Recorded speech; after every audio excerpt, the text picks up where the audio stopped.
Hello all, this is Dr. Alsop, and we're going to finish our discussion of the joints of the upper limb by talking about some of the major ones associated with the elbow region, as well as the wrist region.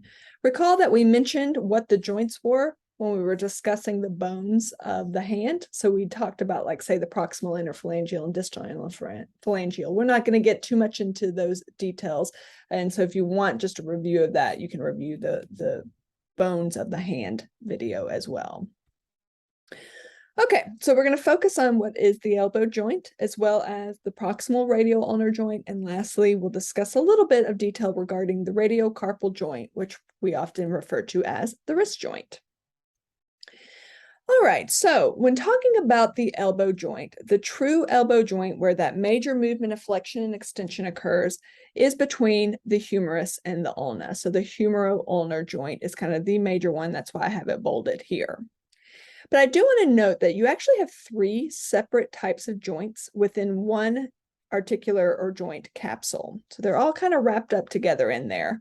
We're not going to talk about the humeroradial joint. It doesn't do tremendously anything different than what you have with the humeroulnar, but we will talk about the proximal radioulnar separately. So when we're talking about that true elbow joint or the humeroulnar, this is like the definition of a synovial hinge joint. So we have the flexion or the reduction of the angle here, and then extension at the elbow joint.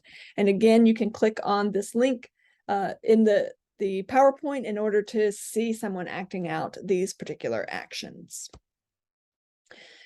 This particular area has a fairly robust capsule. And to add, there are going to be certain ligaments on both the medial and the lateral side that are going to further protect and really help to facilitate the movement of flexion and extension. And these that you'll have kind of flanking on either side are referred to as collateral ligaments. You can see you have a radial and an ulnar one here. You actually have a radial and an ulnar collateral ligament associated with the wrist as well. So I did want to introduce the term collateral, because you'll see that in more than one type of joint. So if you see it flanking on either side of the joint, these are often called collateral ligaments.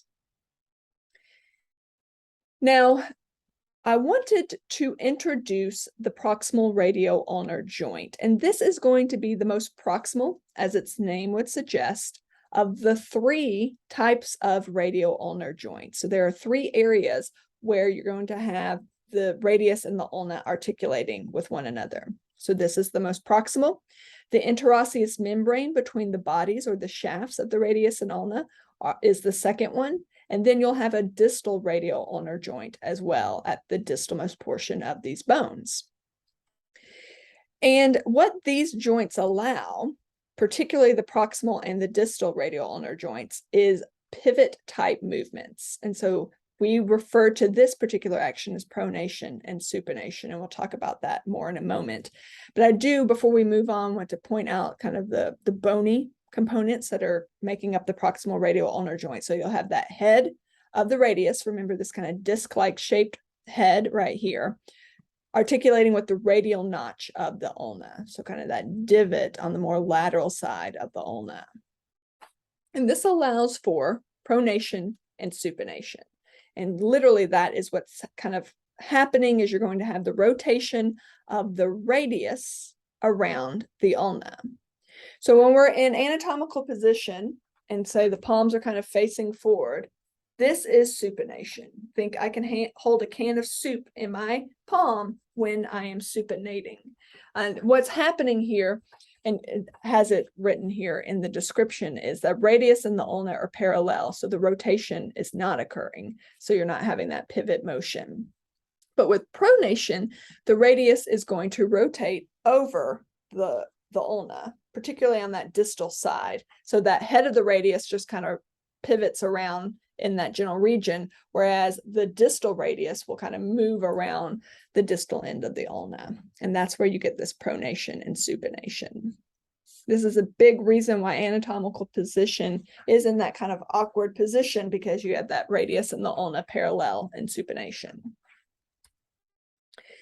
You're going to have an example of a ligament that I do want you to know, referred to as the annular ligament. And this surrounds the head of the radius and kind of keeps that head of the radius there to allow for that pivot motion in the proximal region.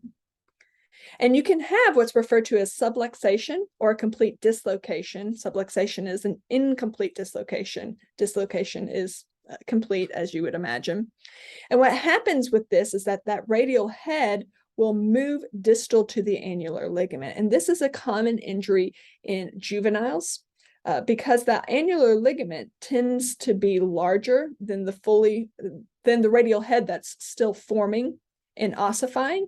And so often with just like a jerk of the hand, say if you think of a kid like running out into a parking lot and you kind of grab their hand and kind of pull them away, that's the type of mechanism that can lead to what's referred to as this pulled elbow type of injury, which is really just a subluxation or a complete dislocation of the radial head from that annular ligament. All right, let's finish off our discussion here talking about the radiocarpal, colloquially referred to as the wrist joint.